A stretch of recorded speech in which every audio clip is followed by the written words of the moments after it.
Olá, bom dia, eu sou o Carlos Eduardo Canto e estamos começando mais um programa Mercado Imobiliário de Canto a Canto. Nossos convidados de hoje, no primeiro bloco, Gustavo Barreto e no segundo bloco, Carlos Eduardo Noleto. Gustavo Barreto, formado em Engenharia Civil pela PUC do Rio Grande do Sul, pós-graduado com MBA em Gestão Empresarial pelo ISCT de Portugal e Fundação Getúlio Vargas de São Paulo. Profissional conta com 23 anos de experiência no mercado imobiliário, participando do desenvolvimento de diversas tipologias de produtos em mais de 50 cidades distribuídas entre 16 estados do território nacional. Foi diretor nacional de incorporação e diretor da Regional Campinas na Rossi Residencial, empresa que trabalhou por mais de 11 anos.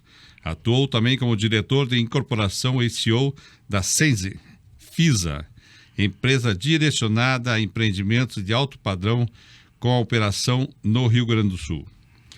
E desde 2020 é CEO da Paisagem Corpal. Gustavo, obrigado por participar do Canto a Canto. Eu que agradeço, Canto. Muito obrigado pelo espaço, pelo convite para a participação. Gustavo, tenho visto nos últimos anos a migração de muitos gaúchos para Curitiba. Como você veio parar aqui? Bom, faz parte da origem do gaúcho também, né? Desbravar. Exato. Mas eu, desde 2004, 2005, eu acabei, logo depois de formado em engenharia, acabei saindo e fui transferido pela Rossi. Inclusive participei aqui naquela época da sociedade entre a Rossi e a TAR. Sim. Depois morei em Santa Catarina, enfim, em 2007 me instalei em São Paulo, pela Rossi, onde eu tive a oportunidade aí de desbravar diversos estados do Brasil. Depois acabei voltando para o Rio Grande do Sul e desde 2020 estou aqui. Então acabei já rodando bastante o Brasil. Apesar que o pessoal toma água aqui de Curitiba, principalmente os gaúchos, né? Eu tenho o prazer de ter muitos amigos gaúchos, acabam ficando por aqui, né? Sim. Eu queria também falar do momento que vocês estão passando, né, no Rio Grande do Sul. Espero que a tua família, teu pessoal estejam bem. E como você bem disse, né? O gaúcho, se ele consegue fazer... hoje, praticamente, habitar, né? E explorar cidades, bairros, acho que Porto Alegre e o Rio Grande do Sul, vocês já estão rapidamente fazendo esse trabalho. Acho que já está, o povo gaúcho tem esse brio, né, esse orgulho da terra do Rio Grande do Sul. Tenho certeza que vai reconstruir rápido, né? A questão da enchente, da inundação foi muito séria, né? Quem estava lá pode... Só quem estava lá consegue imaginar o que aconteceu. Mas é possível uma reconstrução rápida. O que foi atingido, eu acho que é possível de ser reconstruído. Vai depender muito do esforço político, enfim, da iniciativa privada, em conjunto com o esforço político e o trabalho do povo reconstruir o Estado de forma Eu sempre rápida. digo que se não fossem os gaúchos, que o Brasil não comia, porque vocês desbravam e abrem fazendas pelo estado, cidades pelo Brasil inteiro. Exatamente. Mas, Gustavo, você trabalhou na Rossi, que para mim foi o ícone da construção. Eu acredito sempre que quando existe um DNA, o proprietário que está à frente da empresa, na época acho que o seu João Rossi, né? Sim. Então é uma empresa que foi assim fantástica em termos de obra, né? Fez uma marca, né, dentro do Brasil. E você, como no teu currículo, você trabalhou em muitos lugares, né? Quando a gente vê esses canteiros, né? Acho que deve ter sido mais de 200 canteiros, né? Qual é a lição que você traz do mercado desse Brasil todo, né, de construção? Na Rossi foi uma história muito bacana. Eu acho que diversos profissionais que passaram pela Rossi têm muito orgulho, né? E todos hoje como estão se fosse bem... ataque, né? Exatamente. A Rossi me deu a oportunidade de passar por diversas áreas dentro da empresa e também conhecer praticamente o Brasil como um todo, né? E isso, Canto, a gente gravou muito na minha carreira, na minha história, que o mercado imobiliário ele é local, né? Não adianta tentar replicar. Acho que foi um dos grandes erros das grandes incorporadoras no momento ali da abertura de capital, 2010, pouco antes disso, né, que houve aquele movimento das grandes incorporadoras se nacionalizarem. E principalmente a origem da grande maioria era São Paulo, né? E elas tentaram muitas vezes replicar o modelo de São Paulo, até por ser o estado com mais desenvolvimento do país, mas isso se provou ao contrário. O mercado é local, a característica é local, cada empreendimento tem a sua história, tem o seu perfil de cliente, tem a sua necessidade de cada cliente. Então isso, explorando o Brasil de norte a sul, 16 estados e mais de 50 cidades. Fica evidente. Essa questão dos 16 estados, ela aconteceu de forma mais forte no segmento econômico. Porque quando eu estava em São Paulo, eu assumi um cargo de gerente de incorporação do segmento econômico na época. E foi bem na época da questão do subprime, da quebra das hipotecas nos Estados Unidos. O Brasil, de forma geral, parou, e naquela época o mercado imobiliário estava muito pulsante. E o governo promoveu, junto com a Caixa Econômica, alguma forma de fomentar o mercado naquela época, e formou um grupo, que esse grupo, junto com a Caixa Econômica e o governo federal, acabou desenvolvendo Minha Casa Minha Vida. E eu tive a oportunidade de participar desse grupo. E aí foi aquele lançamento do plano, inicialmente, de 1 milhão de casas em um ano, enfim. E cada empresa que pôde participar desse grupo saiu com uma meta. Na época, nós saímos com uma meta de fazer 50 mil unidades em 2 anos. Então, isso foi desenvolvemos cerca de 90 canteiros em diversas regiões do país. E eu tive a oportunidade de acompanhar essa... Que loucura isso aí. Essa gincana. Então não pode dizer que você não conhece esse mercado. Porque quando a gente fala sobre... Você falou muito bem, é interessante para os nossos ouvintes. Estamos ouvindo aqui Gustavo Barreto, CEO da Paisagem Corpal. Essa temperatura... Bom, o país aqui é um país... Na verdade, são vários países dentro do Brasil, né, Gustavo? Sim. Então você falou muito bem, e é interessante essa colocação, porque quando Curitiba receberam aqui as empresas de capital aberto, depois todas voltaram para suas origens, né? Justamente pelo que você falou, né? Quer dizer, voltar para lá, porque aqui é diferente. Imagine você vai construir aqui, construir em Porto Alegre, ou construir em Recife, é totalmente diferente, né, da construção, né? Eu me lembro uma história engraçada, que uma vez nós recebemos em Porto Alegre um pessoal do Rio de Janeiro, e fomos apresentar um apartamento decorado. E naquela época ainda a TV era de tubo, né? O pessoal passou pela cozinha, entre a cozinha e a sala, viu um buraco e falou: pô, que legal, aquilo ali é para encaixar a televisão.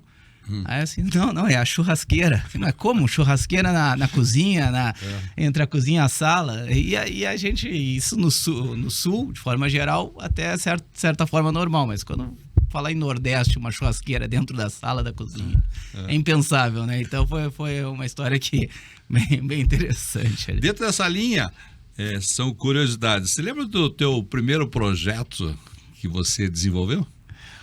O primeiro projeto, na verdade... Aquele que foi assim, pô, esse aqui está na minha mão, vou desenvolver e depois, logicamente, vou entregar. Na verdade, primeiro, tiveram acho que 2 momentos na minha carreira, na minha vida profissional que me marcaram. Eu, desde criança, pensei em ser engenheiro civil, mas depois que eu entrei na faculdade, eu tive um pouco de dúvida sobre isso, né? Porque acabou a faculdade, enfim, o conteúdo era muito focado na edificação, na construção, e eu comecei a repensar muito sobre isso, muito técnico.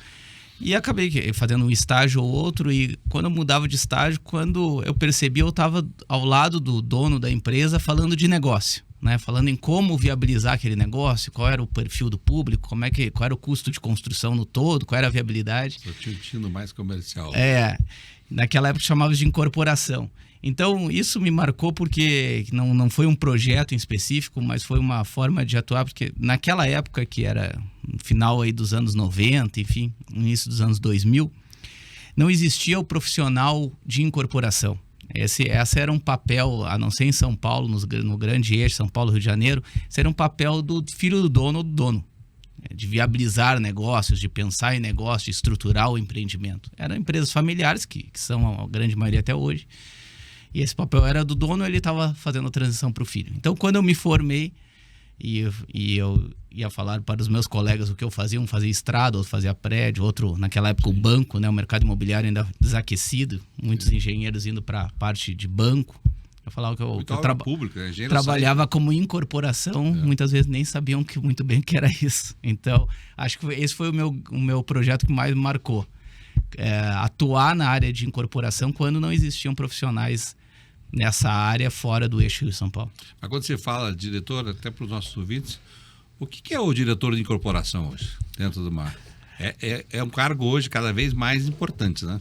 Cada vez hoje já é bem mais conhecido no mercado, né? Mas a incorporação, a incorporadora, ela é conhecida pelo grande público talvez nos últimos 10 anos, né? Todo mundo se chamava de construtora. Sim. Né? A incorporadora é quem promove, né? Quem promove o empreendimento. A construtora depois pode ter... Desenvolve o produto, compra o terreno, desenvolve o produto, licencia o produto, regulariza, comercializa. Depois contrata a construtora. Depois contrata a construtora. Existem incorporadoras e construtoras, exato, que fazem os dois papéis, mas existem muitas incorporadoras que contratam uma construtora para fazer o serviço de construção. Então, o gerente, diretor de incorporação que eu fui durante alguns anos, ele faz esse papel de promover o empreendimento como um todo, ou seja, o papel do dono do negócio, né? Eu acho que a Rossi é uma das primeiras empresas a ter esse cargo, né? De incorporação. Rossi, Cirela, Gafisa, enfim, essas empresas que pertencem. Agora, eu participo sempre, eu adoro estar nos plantões, adoro nos lançamentos, nas entregas, porque eu gosto de ver as pessoas, né? Aqueles moradores, são os sonhos realizados, né? E na paisagem corporal não é diferente, né? Eu sempre estou lá e me sinto muito bem olhando aquelas pessoas. E também sinto bem que, olhando vocês, né? Entregando aquele empreendimento, e você está realizando sonhos, e não tem, sabe, é uma coisa bem gostosa de você ver, né, Gustavo? Sim. Achando esse momento da entrega, porque é suado, né? É suado. É suado. Uma jornada, em algumas situações de décadas, não é? A gente vai conversar mais para frente. Fala sobre isso um pouquinho mais para frente. Mas é uma realização de toda a equipe, né? Eu acho que o nosso produto, ele é um produto muito focado em família, né? Muito focado no sonho da família, né? No sonho de construir uma família, criar os filhos, os pets, enfim, hoje em dia, né? Mas num ambiente controlado, planejado, com segurança, com lazer, não é?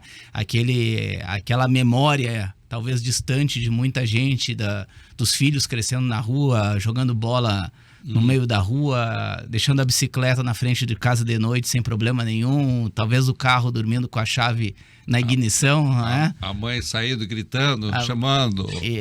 João, vem! Então, esse ambiente planejado dos condomínios que a gente proporciona, né? Essa atmosfera controlada, ela é um desejo, né? E nós, até nas entregas que você está sempre por lá, temos o prazer aí de te receber em praticamente todas as entregas, você nos prestigia. Nós decidimos fazer uma entrega diferente da maioria dos prédios, enfim, nós promovemos um evento diurno, não é? Uma experiência de trazer os filhos, trazer a família, coroar o sonho daquela pessoa. Coroar o sonho daquela pessoa. Ao invés de uma festa noturna, nós trazemos esse brunch, enfim, essa experiência de poder usufruir daquilo que ela sempre sonhou, aquela família, né? E os clientes normalmente a realização no rosto, né? Eu já vi desculpa interromper, que casos que as pessoas levam lá uma muda de árvore e plantam no terreno. É bacana. Na verdade, nós chamamos de paico verde, né? Paisagem corporal, apelidamos de paico verde. Esse é um programa que nós temos, sempre que possível, nas entregas. Em alguns casos tem alguma dinâmica de legislação que não nos permite. Nós temos que plantar todas as árvores do empreendimento antes da entrega. Mas sempre que é permitido, nós temos um programa que cada cliente pode plantar a muda da sua árvore, futura árvore, na frente do seu terreno.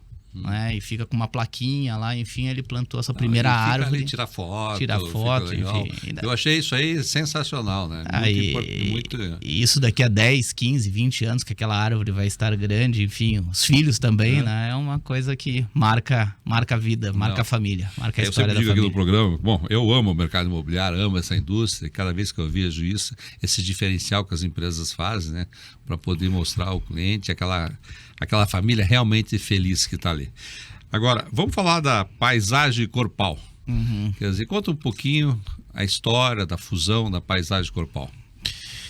A Paisagem Corpal é uma sociedade entre duas empresas, a Paisagem e a Corpal.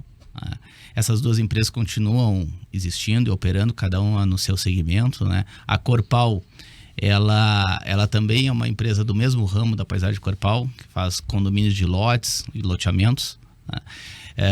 Só que hoje a atuação dela é concentrada no Mato Grosso do Sul, Mato Grosso, interior de São Paulo. Acho que é de Dourados, né? Acho que sede é em Dourados. A estrutura é outra, independente. Nós temos a Paisagem com alguns empreendimentos imobiliários, também participações em diversos negócios, como shoppings. Então, para entender, a Paisagem existe, a Corpal existe. Vocês fizeram uma nova empresa, os nossos ouvintes, e hoje estão fazendo e lançando, mas isso do Paraná para baixo, que é a Paisagem Corpal. Exatamente. Então, a Paisagem Corpal é uma empresa focada em condomínio de lotes e loteamentos de alto valor agregado, né? Nós atuamos nos 3 estados do sul do país com a Paisagem Corpal. Então, todos os empreendimentos a partir de 2018 estão dentro desta nova empresa que foi criada, que se chama Paisagem Corpal, que tem a participação dos 2 sócios, das 2 empresas. Lembrando aos ouvintes, você viu, eles estão atuando nos 3 estados. Eu tenho certeza que o Gustavo ele estará recebendo as áreas, terrenos dessas pessoas que estão nos ouvindo aqui, né? Já estou falando por você, né? Que se tiver área, se tiver terreno, porque a nossa audiência aqui, nossos ouvintes vão para o estado inteiro, né? E vocês têm uma bela atuação nesses 3 estados, principalmente também aqui no Paraná, que é a sede, né? Sim. Atuamos nos 3 estados, mas em regiões específicas, né? Atuamos em Curitiba, em região metropolitana de Curitiba, onde está naturalmente a maior atuação, porque a nossa sede é baseada aqui. Nós temos um núcleo no norte do Paraná, onde nós atuamos em Londrina, em Maringá, aquela região também, Cascavel, a gente gerencia por esse núcleo. Cascavel, atuamos aí em Santa Catarina e no eixo do Vale do Itajaí, pega desde Blumenau, Joinville, a faixa de Camboriú, até Florianópolis, né, e região metropolitana de Florianópolis. E depois no Rio Grande do Sul, nós temos alguns negócios concentrados em Porto Alegre, região metropolitana. Então, dentro desses estados, nós... Esse pouco salvo não perder a mão, né? Sempre para voltar para Porto Alegre, dar uma olhadinha lá. Dá uma olhadinha por lá. Agora, quantos empreendimentos a Paisagem Corpal já entregou, desde que foi feita essa fusão? A Paisagem Corpal entregou 5 empreendimentos. Ok. Divididos nos 2 estados. Já entregamos empreendimentos em Santa Catarina, em Blumenau, entregamos aqui em Curitiba, entregamos em São José dos Pinhais. Estamos entregando um agora neste mês em Joinville. E nós, nesse período, nós lançamos 15 empreendimentos. Praticamente 100% deles na verdade 100% deles com grande sucesso de vendas.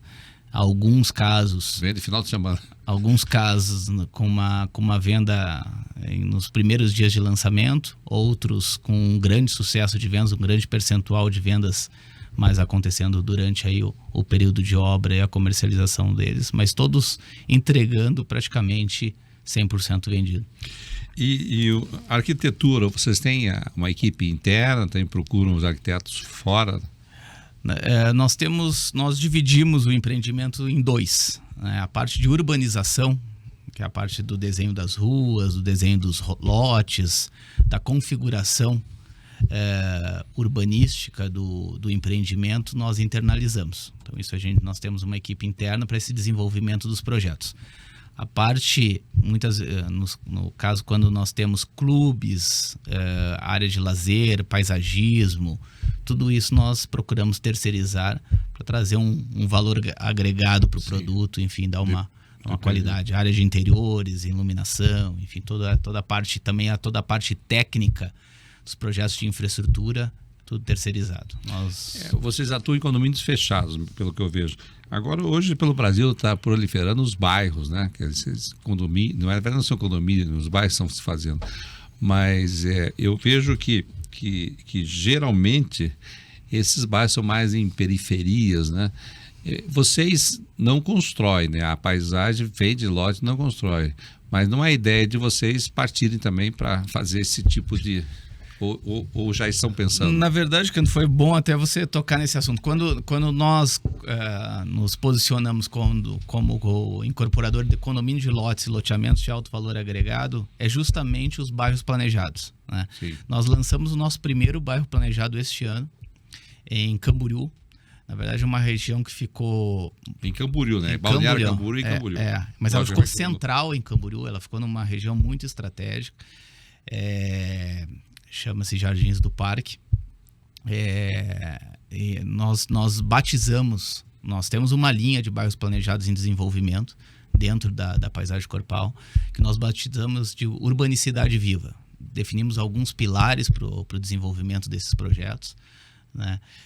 Buscando a qualidade de vida dos futuros habitantes desses bairros, e estamos desenvolvendo. Lançamos o primeiro em fevereiro agora. Vamos lançar um segundo ainda esse ano, na Grande Florianópolis, em São José. Um bairro planejado focado em condomínios de lotes. Uma edificações, centralidades. Essa de São José, ela tem 700 mil metros quadrados. Né? Para os nossos ouvintes entenderem um pouquinho o que é o tamanho, né? E a de Camboriú tem 200 mil metros quadrados. A de Camboriú ela é focada em edificações. Então, o VGV de lançamento desse empreendimento, contando somente a venda dos terrenos, foi de 250 milhões de reais. E o potencial do VGV futuro, desse bairro que nós estamos entregando, é mais de 2 bilhões. Esse bairro, essa urbanicidade é muito interessante. Nós estamos entregando toda uma infraestrutura subterrânea. Nada aparente. Nada aparente. Uma infraestrutura controle, toda subterrânea. Segurança hoje. Isso. Mas ele não é fechado. Sim. Ele é aberto para a cidade. Certo. Nós estamos entregando toda a infraestrutura subterrânea e um parque para a cidade completo. Quadra de tênis, quadra de futebol, beach tênis, enfim. Pista de skate.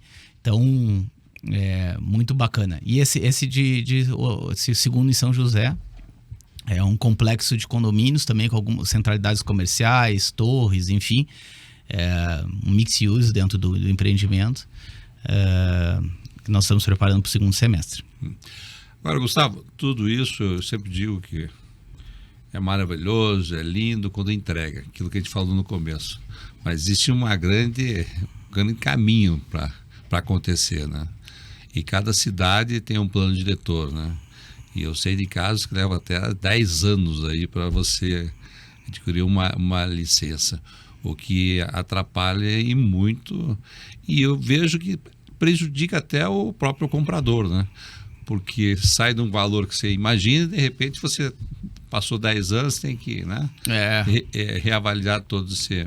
Fala um pouquinho da legislação, como é que você acha que ou poderia ser melhor, ou tem algum exemplo de alguma cidade assim que é mais rápido, mais célere, penso muito mais, isso que eu falei, né? Penso muito mais no nosso ouvinte aqui que quer comprar rapidamente. Sim. Nós temos uma questão no nosso negócio que ele vem um pouquinho antes também da burocracia da aprovação, né? Nós temos uma primeira burocracia, que é a burocracia da regularização da titularidade normalmente dessas áreas, né? Essas áreas normalmente são origem intergeracionais, né? Dentro das famílias, né? São oriundas de inventário, enfim, de sucessão dentro da família, que isso muitas vezes nós precisamos, quando chega uma área, nós precisamos auxiliar as famílias a regularizar esse processo, né? Isso muitas vezes leva um tempo. O segundo ponto que normalmente acontece nessas glebas e áreas é a questão da regularização fundiária, né? Da retificação do imóvel, da questão das divisas, das divisas do imóvel, da questão da abertura das matrículas, muitas vezes, que também a gente tem um segundo momento aí. Depois de regularizado esses dois pontos, nós iniciamos aí a questão do parcelamento de solos, porque nós temos que trabalhar com áreas acima de Curitiba, um empreendimento pequeno, né? Nós temos que trabalhar com áreas que normalmente isso a gente só faz em Curitiba, empreendimentos com áreas aí de 30 mil metros quadrados de terreno, mas normalmente nós trabalhamos com áreas bem maiores que essa. Nós passamos por processo de parcelamento de solo. O processo de cadastro, de unificação, de subdivisão, de doação. Esse processo aí já na prefeitura de Curitiba, ele, dependendo da complexidade, ele pode ser mais rápido, um pouco mais moroso, mas normalmente ele envolve doações, diretrizes que afetam terrenos, ruas, enfim. Esse processo ele pode se estender para pode ser um processo de 6 meses, 1 ano, como pode se estender a 3 anos, algo assim. E em alguns casos foi até modificado aí uma legislação, um decreto novo que exigiu que quando o empreendimento é atingido por sistema viário... Esse decreto 1047? Isso. Na verdade, o 1047 ele regulamentou o que o decreto anterior a esse regulamentou alguns artigos. Modificou, melhor dizendo, alguns artigos, mas que exige a implantação hoje das diretrizes das ruas antes da aprovação do empreendimento. Isso é uma rua pública, passa por aprovação em concessionárias, enfim, toda a liberação, aí depois a implantação da rua, a entrega da rua ao município para conseguir, no futuro, aí sim aprovar o projeto e aí sim partir para o RI. Então, uma área com pouca complexidade, talvez a gente possa falar em 3 anos, 4 anos. Uma área com maior complexidade é disso para cima, né? Muitas vezes é difícil a gente transmitir isso para as famílias que têm uma ansiedade, né, dos proprietários do terreno. Sim. E isso no final acaba onerando o custo do imóvel, né? Quem paga no final essa conta é o cliente, e é inevitável a gente acabar colocando no preço, né? Muitas vezes quando se olha o preço de um terreno, a gente tem um sentimento que, nossa, a incorporadora está ganhando uma fortuna, mas na verdade... O salário acompanha todos esses entraves que tem. Mas, na verdade, é o custo de toda essa operação, né? Você já falou um pouquinho sobre o decreto que a gente estava... Agora essa modificação, né? Mas para os nossos ouvintes aqui, estamos quase finalizando nosso programa, qual o próximo lançamento aqui em Curitiba ou na região de Curitiba? Em Curitiba nós temos 2 lançamentos para acontecer, final desse ano ou primeiro semestre do ano que vem. Um empreendimento de alto padrão na região de Santa Felicidade, e outro que nós pretendemos trazer um clube ou uma linha arquitetônica totalmente diferenciada. Sempre uma âncora de interesse para os nossos ouvintes compradores, né? Exatamente. Também. E outro empreendimento na região próximo da Anita Garibaldi, né? Empreendimento de lotes compactos, que também nós imaginamos aí colocar no ar no final do ano, comecinho do ano que vem. Tá, e as condições, geralmente, como que vocês vendem esses lotes? É dividido em 2 anos, 3 anos, 4 anos? Falar para os nossos ouvintes qual que é a política da empresa. Nós customizamos a cada lançamento, Canto. Assim, normalmente nós temos um plano de até 48 vezes com correção monetária, né? Correção somente da inflação. E aí adotamos o índice dependendo da cidade. Aqui em Curitiba nós trabalhamos com IPCA, mas já trabalhamos com outros indexadores, dependendo do costume do mercado local. E uma tabela mais longa, em alguns casos, alguns empreendimentos, que nós financiamos em até 240 vezes, dependendo do caso, dependendo do empreendimento, né? Mas isso é caso a caso. Nós estamos agora lançando nesse mês também um empreendimento. Não é como incorporação, que é 30%, 70% até... Não, ela é diferente, a mecânica é diferente, o processo de financiamento é outro, né? Então a gente tem que trabalhar com uma mecânica um pouquinho diferente da edificação, onde vai ter o repasse lá de 70%, tem que trabalhar na poupança, enfim, isso é um pouco diferente no nosso segmento, principalmente pela questão da falta de financiamento para a construção, né? Então a gente tem uma mecânica de vendas que a gente carrega o cliente conosco, né? Carrega essa carteira conosco e tem que financiar o cliente, financiar a obra, né? Com recursos próprios. E vocês estão nos ouvindo, não tem que aguardar aí até janeiro, né? Dezembro, janeiro, o novo lançamento da Paisagem. Finalizando, eu gostaria de deixar registrado, né, da Paisagem Corpal, que é uma empresa hoje em dia, acho que quantos anos tem a Paisagem? A Paisagem tem mais de 30 anos. Sim. A Paisagem. E a Corpal tem cerca de 15 anos. Tá. Então a gente faz um trocadilho aqui que nós temos mais de 45 anos somados. Na verdade já tem, né? Então já existe. Então eu queria... Esse foi o nosso amigo Gustavo Barreto para o Mercado Imobiliário de Canto a Canto. Gustavo, muito, muito obrigado por participar do programa. Muito obrigado, Canto, pela oportunidade. Parabéns, é um sucesso o seu programa e conte conosco sempre que precisar. Com certeza você vai voltar aqui para falar dos novos lançamentos. Tá bom. Obrigado. Aguardo o convite. Obrigado. Continuamos com o programa Mercado Imobiliário de Canto a Canto, recebendo o nosso convidado, Carlos Eduardo Bueno Noleto, engenheiro civil formado pela Universidade Federal do Paraná, com mais de 30 anos de experiência no mercado de incorporação imobiliária em Curitiba. Empresário e CEO do Grupo Avante, reconhecido pela alta qualidade construtiva de seus empreendimentos. E responsável pelo lançamento do Reserva Barigui, um grande sucesso do nosso mercado imobiliário. Noleto, obrigado por participar do Canto a Canto. Bom dia, é um prazer, Canto, poder colaborar aqui com esse teu programa, com essa audiência extrema aí que você está obtendo aí. Parabéns por esse sucesso aí que você está alcançando com esse teu programa. E eu fico mais feliz ainda porque eu acho que a gente precisava, sabe, Canto, de alguém que pudesse divulgar melhor e trazer notícias positivas para o mercado imobiliário. Durante muito tempo a gente ficou tendo preferencialmente notícias que falavam do desemprego, da crise na construção civil, né, da alta dos materiais e as notícias invariavelmente são essas, né, com base naquilo que não é tão bom. E aí chega você trazendo notícias positivas, trazendo pessoas aqui com pensamentos otimistas, que é o meu caso. Sou um otimista incorrigível. E aí é um prazer estar aqui hoje com você. O propósito do programa é esse, trazer pessoas, né, de relevância do mercado, da indústria imobiliária. Mas aqui fazer um parênteses, né, agradecer a audiência, nós somos líderes de audiência nesse horário.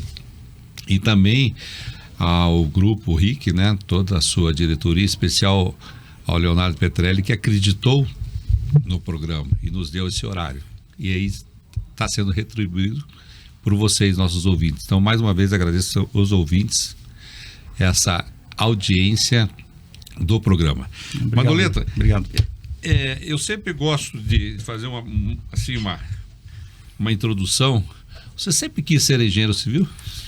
Sempre, Canto. Estranhamente, na minha família não tem engenheiros civis, né? E não sei porquê. Desde muito pequenininho, já com... Vocês vão achar absurdo isso, mas com 4 anos eu já falava em ser engenheiro, né?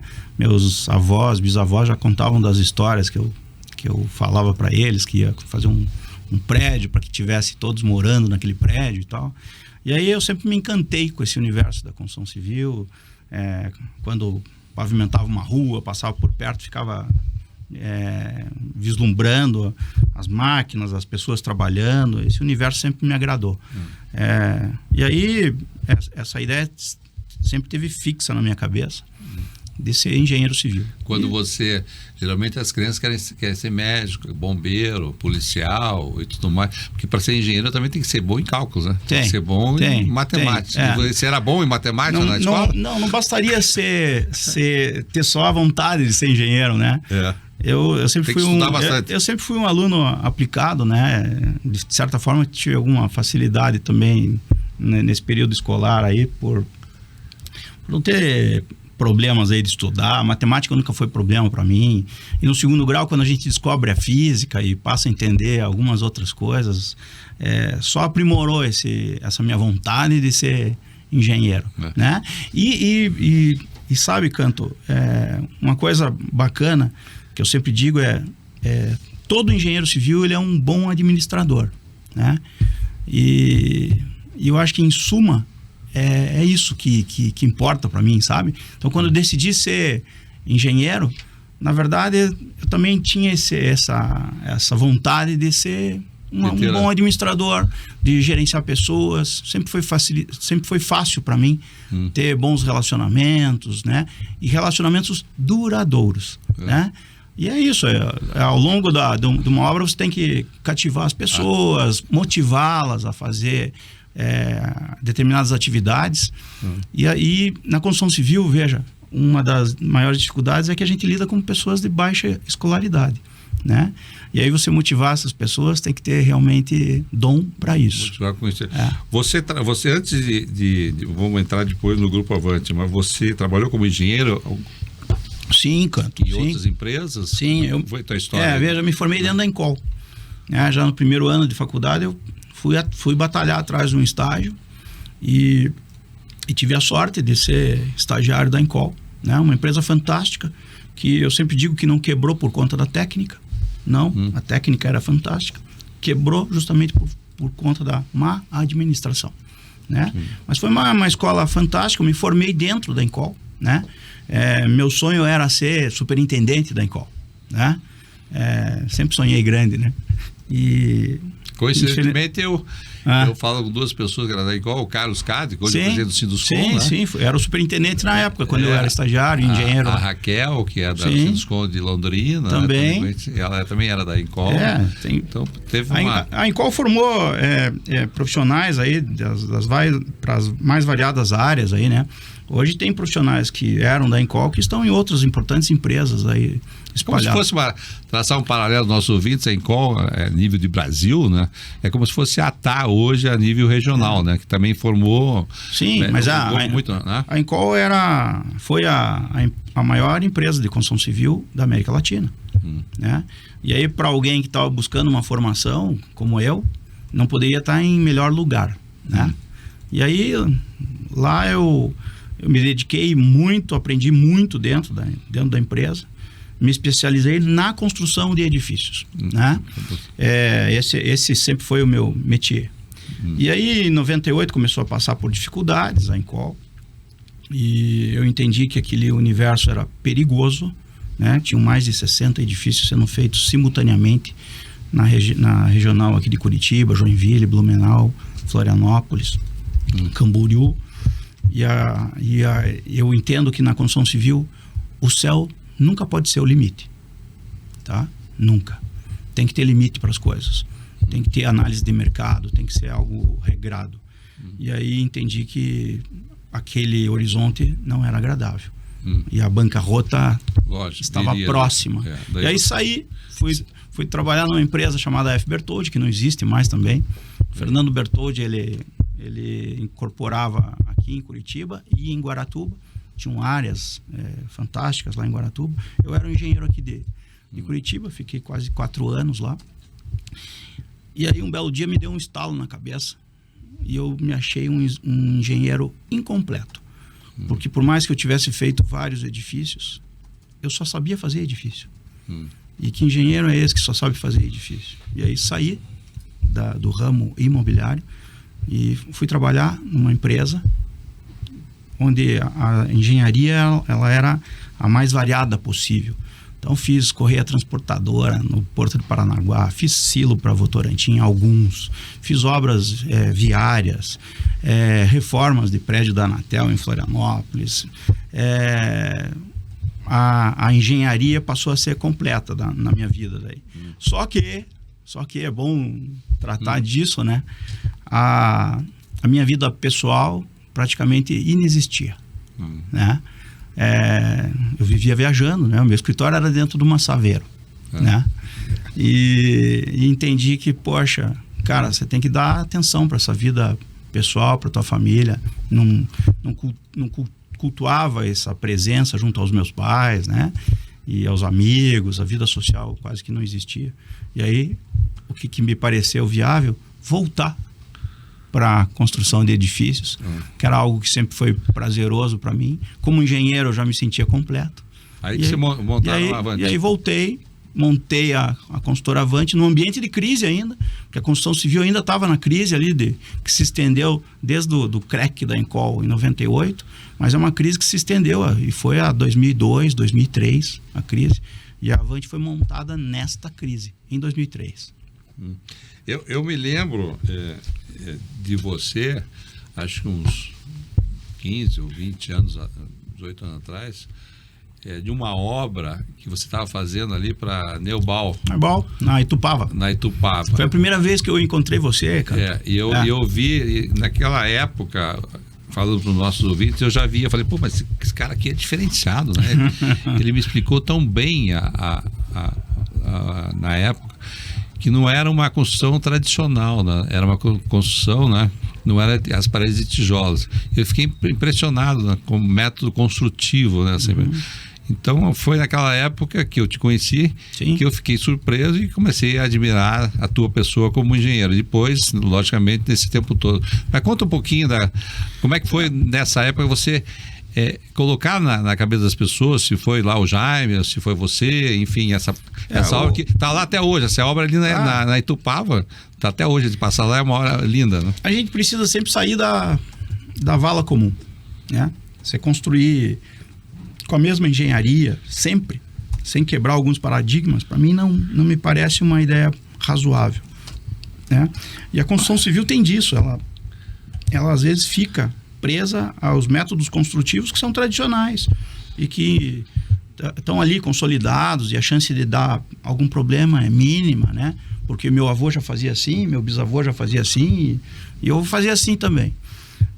Não, acho que a gente precisa pesquisar, entender que há outras formas de se construir. Palavra nova hoje na moda é disruptivo. Disruptivo mesmo, isso. E aí, vamos buscar o que a gente pode colocar em termos de que aprimore o conforto térmico, o bem-estar dessas pessoas dentro de um apartamento, né?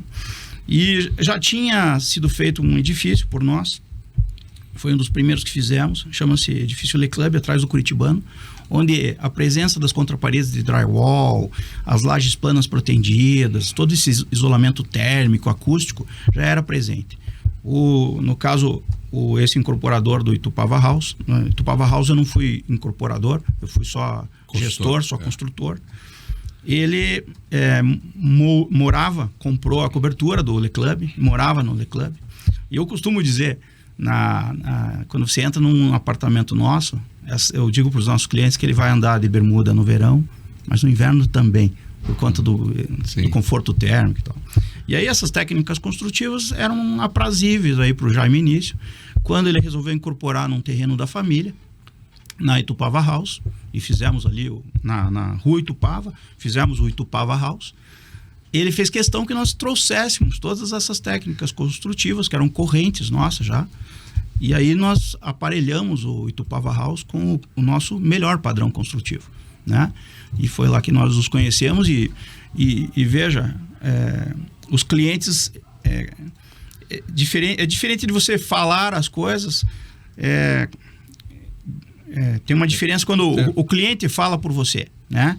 Então, assim, se coletar qualquer cliente, qualquer depoimento de cliente nosso, né, dos mais variados empreendimentos que nós entregamos aqui em Curitiba, a percepção é sempre essa, que efetivamente eles vivem num ambiente de bem-estar, de conforto, né? Térmico, acústico, com facilidades, né? Então, assim, você vai incorporar? Não é só a localização, ela é primordial. Não é só um bom projeto, ele é primordial também. Mas o que você vai colocar neste apartamento para tornar a vida dessas pessoas muito mais prazerosa, muito mais agradável, né?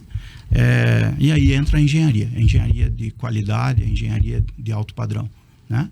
Que a gente faz com essa mesma mão de obra. Porque esse modelo, agora estamos falando, os nossos ouvintes aqui, de mais de 15 anos atrás. Imagina você fazer esse processo naquela época. Todos estavam acostumados com tijolo, né? Isso. Quer dizer, eu me lembro de uma obra, quando a Gafisa veio para Curitiba, ela fez uma obra ali atrás do Graciosa, que também foi esse método. Só que eu não sei por que tiveram alguns problemas na época da execução lá. Mas aí, questão muito mais, como você falou, de gestão.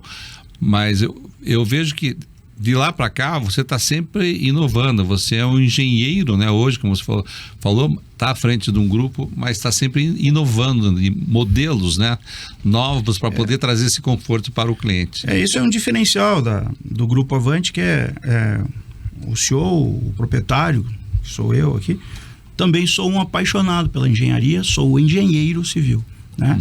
E aí eu costumo falar para os meus sócios lá que eu sento dos dois lados da mesa sempre, né?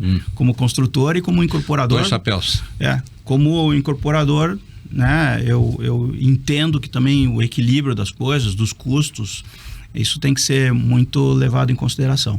Não basta ser um visionário e conceber um projeto que comercialmente é inviável. O apartamento fica muito caro, né? Com os recursos que você colocou lá dentro. E às vezes colocam recursos que não são tão práticos, não são tão viáveis para aquele morador, né? Então hoje a gente passou a chamar esse conjunto de tecnologias que nós temos nos nossos empreendimentos de AVTEC, né? Que seria o nosso sistema autoral de construção de alto padrão, né?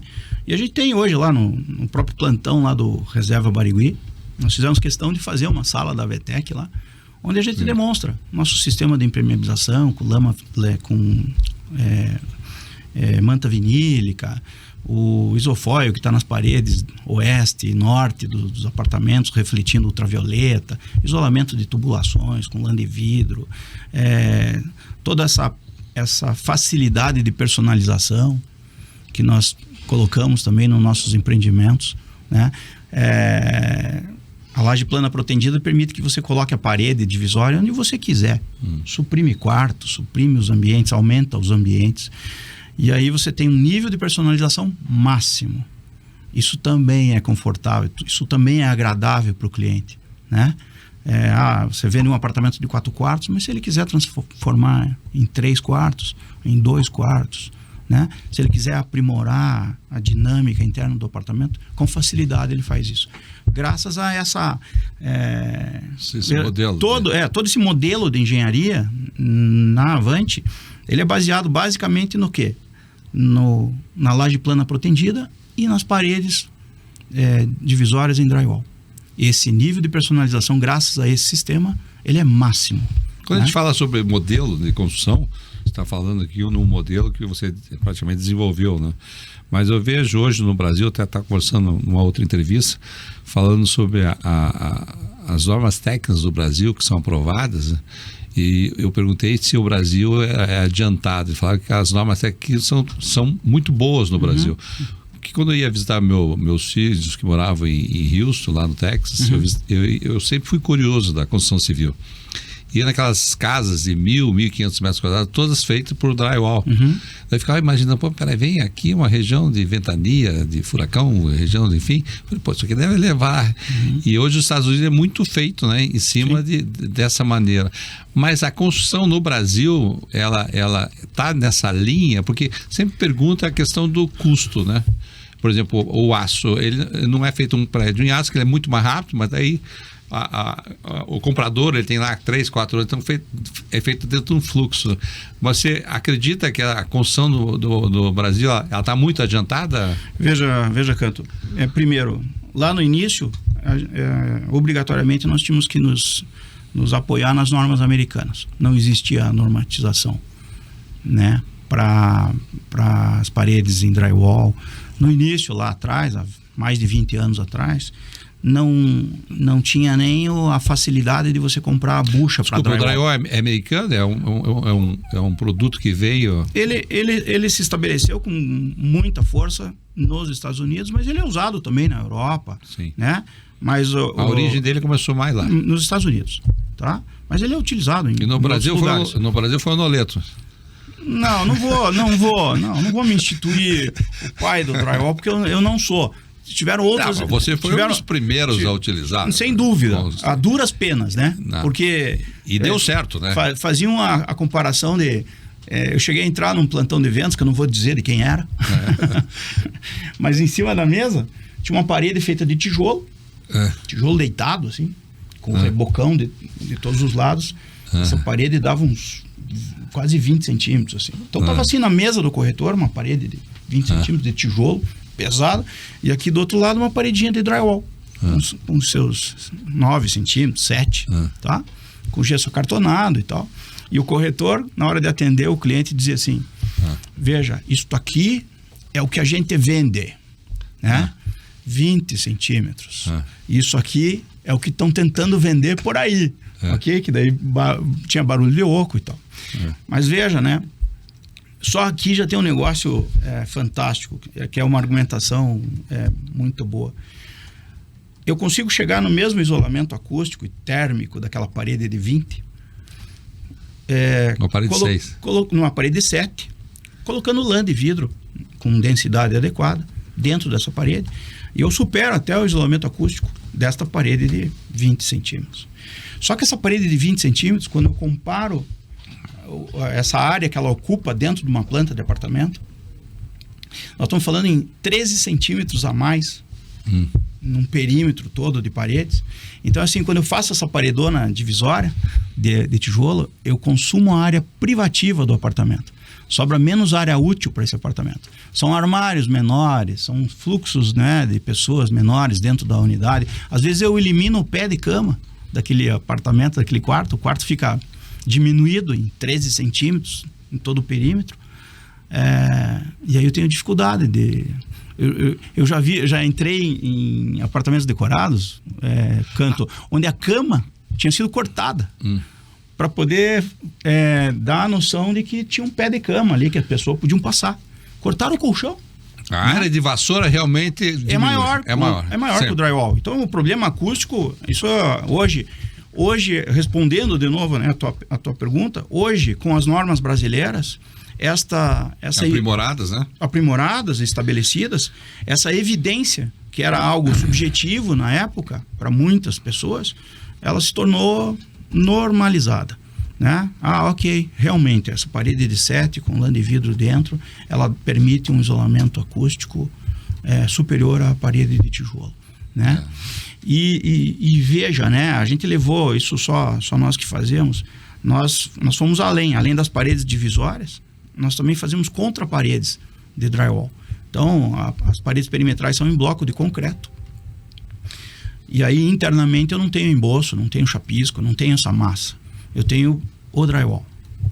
E que na contraparede cria um bolsão de ar, que é excelente isolante acústico e excelente isolante térmico.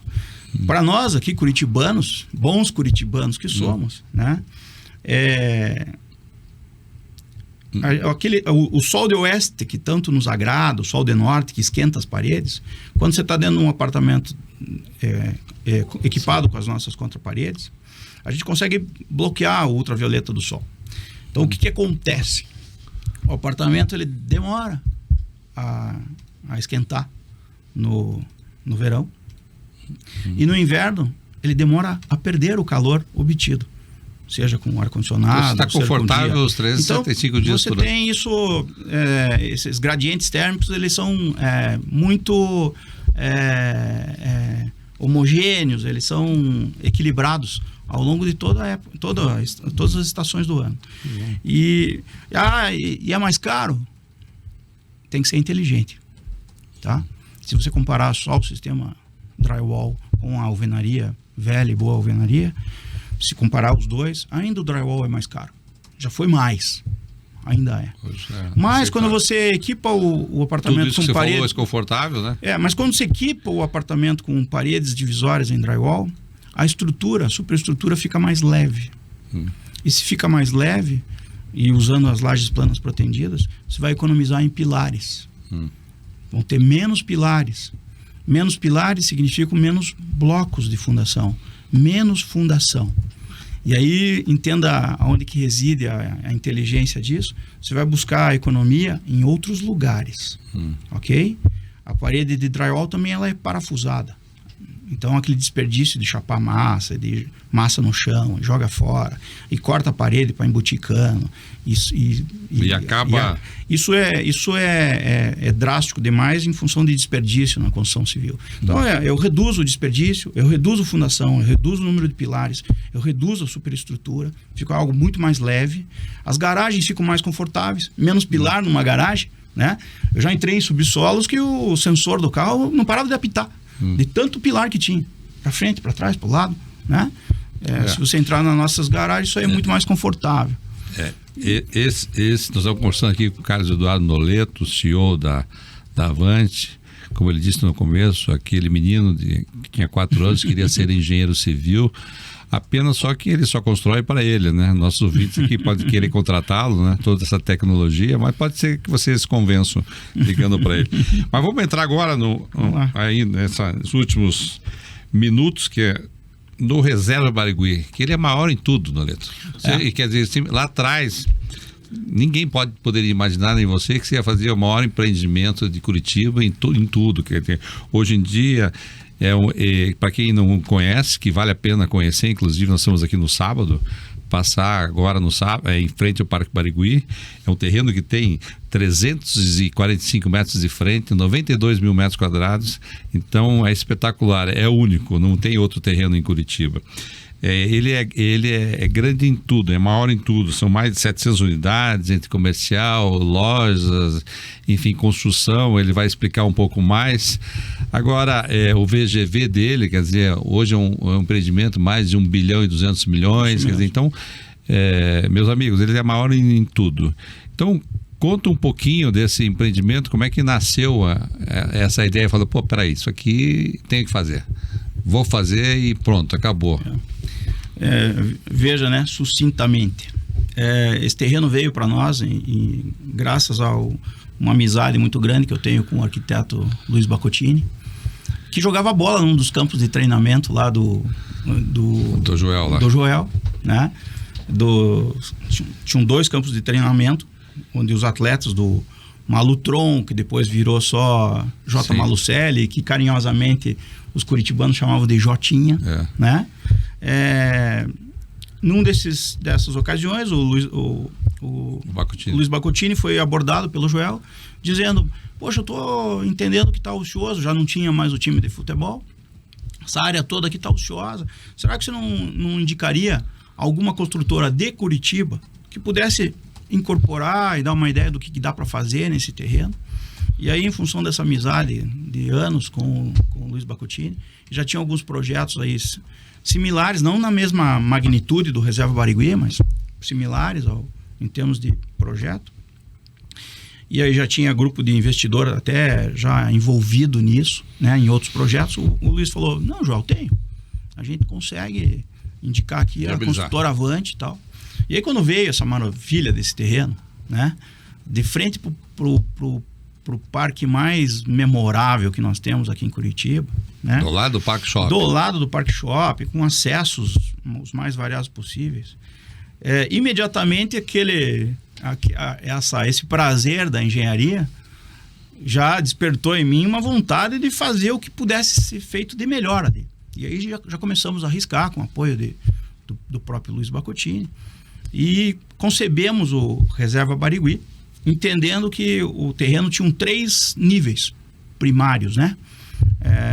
Um nível a mais 4, que é onde está o Reserva Lago, um nível a mais 12, que é onde era o campo de futebol do Jotinha, que era o Eco Estádio, também conhecido. A arquibancada era de grama com os banquinhos na arquibancada. E a mais 12, onde implantamos o Reserva Mirante, e a mais 24 metros em relação à rodovia, nós entendemos que lá deveriam ter apartamentos maiores. E aí concebemos 3 empreendimentos independentes, 2 residenciais e 1 comercial, com todas essas tecnologias que rapidamente eu falei para vocês, mas com o que de melhor nós pudéssemos trazer, em termos de área comum, de equipamentos, enfim, equipamentos condominiais, né? E entendendo que, poxa, não é só a visão do lago que é o importante. Não é só isso. Esse empreendimento, ele tem que ter outros atributos, né? E aí fizemos também um workshop colaborativo com um arquiteto chamado Takeda, onde acabamos até rasgando de novo o projeto e levando as áreas comuns para o nível do subsolo, do colina. Canto, nós passamos 4 anos estudando este projeto e modificando ele, aprimorando esse projeto. E veja, uma coisa muito importante, uma característica assim, que denota essa dificuldade que foi chegar a esse sucesso do Reserva Barigüi. Nós compomos... Chegar ao alvará de construção. Isso a gente sabe, Curitiba está estabelecido, mas não esqueçam que nós passamos 3 anos em pandemia. Então o Reserva Barigüi, ele começou a ser desenvolvido um pouquinho antes da pandemia e boa parte dele foi resolvido dentro da pandemia. E o convencimento dos meus sócios foi algo bem difícil de ser feito, né? Porque as pessoas com o pânico de uma pandemia, o pânico da morte, o pânico de perder. Tive que vender primeiro para o teu sócio, depois tive que vender primeiro, convencê-los disso e de que, peraí, vamos acreditar, tiveram outras pandemias na história da humanidade, não vai ser essa que vai ser a derradeira, né? A gente vai superar isso. Não imaginávamos que levasse 3 anos, obviamente, né? Mas o mais bacana é que ao final dessa jornada, ao final da pandemia, quando as pessoas entenderam que precisavam de imóveis diferentes, suas casas passaram a ter outro significado, o lar passou a ter outro significado, seus escritórios comerciais passaram a ter outras necessidades, a gente estava com o Reserva Barigüi na prateleira. Acabou a pandemia, as pessoas saíram aliviadas dessa tragédia que aconteceu. E aí... Enclausuradas, precisando de liberdade. E quando enxergaram essas oportunidades no Reserva Barigüi, com todos esses atributos de engenharia, de localização, de um projeto extremamente bem feito, tem 27 plantas diferentes, né? Não era inevitável que conduzisse ao sucesso que foi. Hoje, no futuro ali são praticamente 2.000 pessoas, que vão circular, habitar ali. Em torno disso. Em Curitiba a gente não tem ainda esse modelo, né? Tem do morar e trabalhar, né? Num complexo tão grande desse, né? A passos do parque. A gente está ali do lado da passarela também, né? Então absolutamente todas as pessoas podem simplesmente passar a passarela e caminhar no parque, né? Conectar-se ao parque. Quero fazer até um convite aqui aos nossos ouvintes, para quem não conhece o Reserva Barigüi, entrar em contato, que eu acho que a central de decorados, que é a maior também que esteve em Curitiba, sim. Vai ser desativada, acho que mais uns meses aí, não sei se nós vamos ainda ao longo do mês de julho. E acho que em agosto, né? Em agosto nós estaremos numa outra instalação no próprio empreendimento, ao lado. Tem um quarto empreendimento, que é uma área permutada, né, do setor comercial, onde nós estamos, já alocamos desses edifícios, onde teremos um novo apartamento de 184 metros quadrados do Reserva Colina, que será o nosso produto de maior quantidade ainda, na fase 3 que nós iremos lançar. Mas aí nós vamos levar toda a operação comercial para esse outro endereço, também com a maquete, que é a menina dos nossos olhos, né? Exato. Tem uma maquete de mais de 70 metros quadrados. Maquete vendedora, você sempre dentro. Mas o importante que eu digo para os nossos ouvintes é que eles vão visitar agora, porque a vista lá é maravilhosa, realmente é único. E vai ser uma perda para Curitiba não ter esse, logicamente que vai ter a parte. Mas eu queria aqui fazer uma menção. Eu sou corretor de imóveis aí há 48 anos, não poderia deixar de falar da parte de comercial de vocês, que dá o parabéns para o teu sócio, o diretor comercial e marketing, que é o Carlos Eduardo Rosman, que ele vislumbrou e trabalhou conosco, né, com a classe de corretores de imóveis, e praticamente aí mais de quase 100% das vendas através de corretores de imóveis. Eu quero dar o parabéns por essa iniciativa e está aí o sucesso. Sim. O sucesso, o marketing muito bem feito. Inclusive estamos aqui dentro da Jovem Pan News, que é do Grupo RIC. Vocês também fizeram bastante aqui, publicidade, ativações aqui. Então você vê, quando as coisas são bem feitas, tem um bom gestor. Quer dizer, você lá no começo queria ser o gestor, conhecendo incorporação, conhecendo construção e tendo também uma equipe, né? A tua equipe é fantástica, só poderia ser esse sucesso, né? Então, parabéns pela iniciativa. Espero que venham novos empreendimentos aí e que também hoje os corretores de imóveis cumpram a missão como você tem cumprido a missão com você, né? Veja, Canto, nós treinamos mais de 3.200 corretores, né? Já tem alguns anos que eu entendi que eu não poderia fazer aquilo que mais é prazeroso na minha vida, que é botar os prédios de pé com as melhores tecnologias. Isso é o meu prazer máximo. Mas eu não consigo fazer isso se eu não tiver sucesso na comercialização. Então eu preciso me cercar de corretores, de bons profissionais, para que a venda aconteça e que esse empreendimento se mostre viabilizado comercialmente, né? Por isso essa nossa preocupação com a classe desses profissionais, né? Nós tratamos bem mesmo, nós respeitamos, faz parte do que é importante para nós ter bons corretores nos dando todo o apoio comercialmente. E veja, né? Só o último detalhe, né? A visita espontânea no plantão de vendas, ou seja, aquele cliente que vai sem corretor, estas vendas se traduziram em menos de 5%. 95% das vendas que aconteceram, e não foram poucas, 95% das vendas foram feitas por corretores que pegaram seus clientes e levaram até o empreendimento para conhecer o plantão de vendas, conhecer todo o complexo. Então, assim, eu sou muito grato a esta classe, da qual você é participante importante, atuante. Obrigado mesmo, viu? Eu que agradeço. Noleto, estamos no final do programa. Queria te agradecer muito, né, pela participação aqui no programa Mercado Imobiliário de Canto a Canto. Então esse foi meu amigo Carlos Eduardo Noleto para o Mercado Imobiliário.